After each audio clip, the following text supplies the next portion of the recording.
I would like to state here that I disapprove of any quite large meetings in hotels or held by party members.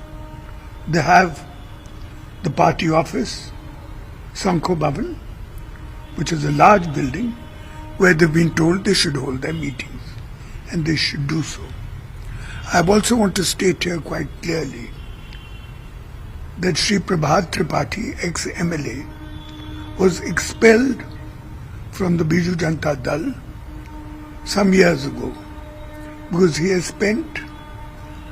was indicted in the chit fund case and has spent some years in jail. I want to clarify again that he doesn't belong to the party. I also want to state quite clearly that Sri Karthikeyan Pandyan in the past has done a lot of good work, not only for the state but for the party. So he shouldn't be criticized or blamed for anything. And